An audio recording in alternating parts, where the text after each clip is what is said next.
Hello friends, வாங்க நாங்கள் வேளாங்கண்ணி நாகப்பட்டினம் வந்திருக்கோம். சர்ச்சுக்கு தாங்க வந்திருக்கோம். காலையில் சர்ச்சுக்கு போய்ட்டு அப்படியே பீச்சுக்கு போனோம். பீச்சுக்கு போகிறப்ப பார்த்திங்கன்னா கூட்டம் நிறைய பேர் இருந்தாங்க. எல்லோரும் தண்ணியில் குளிச்சுட்டு தாங்க இருந்தாங்க. அப்போ நாங்களும் போய் குளிக்க போனோம். அப்போ அதில் எதுவும் சங்கு மாதிரி பார்த்திங்கன்னா அதில் நண்டு இருக்கிற மாதிரி இருக்குது பாருங்களேன். அது உள்ளே போயிட்டு வருது. தண்ணியில் விட்டால் மேலே வருது, திரும்ப உள்ளே போய் படுத்துருது. நம்ம தொட்டால் கூட உள்ளே ஓடிடுது, அதுக்கப்புறம் வெளியில் வருதுங்க. நண்டு கால் மாதிரி இருக்குது, எல்லாமே சேம் நண்டு மாதிரி தாங்க இருக்குது. அங்கே பாருங்களேன், தொட்ட உடனே கால் உள்ளே போயிடுது. நல்லா அழகாக இருக்குது. இது என்னென்னு தெரியல, அது பேர்லாம் எங்களுக்கு தெரிஞ்சால் மறக்காமல் நீங்கள் சொல்லுங்கள் கமெண்டில். மீன் பாருங்கள், மீன் தொட்டி பார்த்தோம். அப்படி சர்ச்சு வரும்போது பார்த்திங்கன்னா அந்த மீன் தொட்டி புறாலாம் வளர்த்துட்ருக்காங்க பார்த்திங்களா, அதெல்லாம் வந்து பார்த்துட்டு வந்தோம்.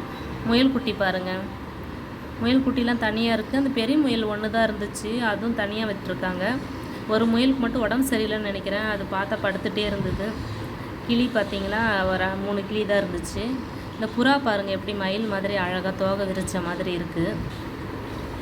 நல்லா சூப்பராக இருக்குது பாருங்கள், கலர் கலராக இருக்குது. இந்த பிளாக் அண்ட் ஒயிட் பாருங்கள் எப்படி இருக்குது, ஒயிட் கலர், பியூர் ஒயிட் பாருங்கள், சூப்பராக இருக்குது. அதுவும் அவ்வளோதாங்க. உங்களுக்கு பிடிச்சிருந்தா லைக் பண்ணுங்கள், மறக்காமல் சேனலை சப்ஸ்கிரைப் பண்ணி சப்போர்ட் பண்ணுங்கள்.